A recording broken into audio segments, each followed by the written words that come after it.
been laid on the table of the house.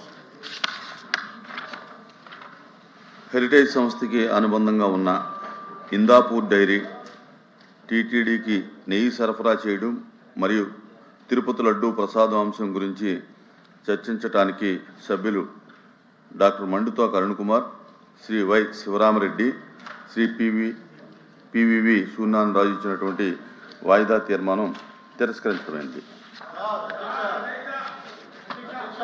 Please please కూర్చోండి కూర్చోండి please please. Now question hour. Please కూర్చోవాలి. రోజు ఇదే business కాదు, కూర్చోండి. క్వశ్చన్ నెంబర్ 14261 శ్రీ సత్యకుమార్ యాదవ్ గారు. ప్లీజ్ క్వశ్చన్ అవర్ స్టార్ట్ అవుతుంది, కూర్చోవాలి. Please please. అధ్యక్ష, గౌరవ సభ్యులు అడిగిన మొదటి ప్రశ్నకు సమాధానం అవునండి.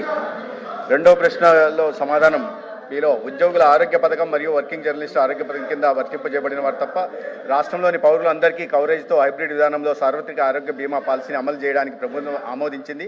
ఈ పథకం కింద మొత్తం 1,63,00,000 కుటుంబాలు ప్రయోజనం పొందుతాయి. అన్ని దారిద్ర్య రేఖకు దిగువ ఉన్న బీపీఎల్ కుటుంబాలన్నిటికీ సంవత్సరానికి ఒక్కొక్క కుటుంబానికి 25 లక్షల బీమా కవరేజ్ లభిస్తుంది. దారిద్ర్య రేఖకు ఎగువ ఉన్న ఏపీఎల్ కుటుంబాలకు సంవత్సరానికి ఒక్కొక్క కుటుంబానికి 2,50,000 బీమా కవరేజ్ వర్తిస్తుంది. 2.5 లక్షల వరకు ఉన్న అన్ని ప్రొసీజర్లు బీమా మోడ్ కింద మరియు 2.5 లక్షల నుండి 25 లక్షల వరకు మధ్య ఉన్న అన్ని ప్రొసీజర్లు ట్రస్ట్ విధానం కింద వర్తింపు చేయబడతాయి.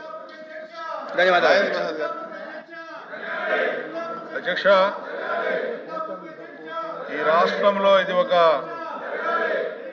గొప్ప పథకంగా మనం ఆహ్వానించాలి అధ్యక్ష. ఎందుకంటే యూనివర్సల్ హెల్త్ పాలసీ కింద రాష్ట్రంలోని దాదాపు 1,63,00,000 మంది లబ్ధి పొందే విధంగా ఒక హైబ్రిడ్ మోడల్లో ఈ పథకాన్ని అమలు చేయడం అనేది చాలా సంతోషం అధ్యక్ష.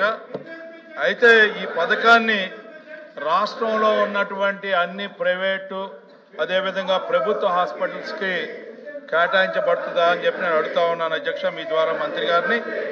అంతేకాకుండా ఎన్టీఆర్ వైద్య సేవా పథకంలో భాగమైనటువంటి జీవో నెంబర్ 122 ప్రకారం గతంలో ఏదైతే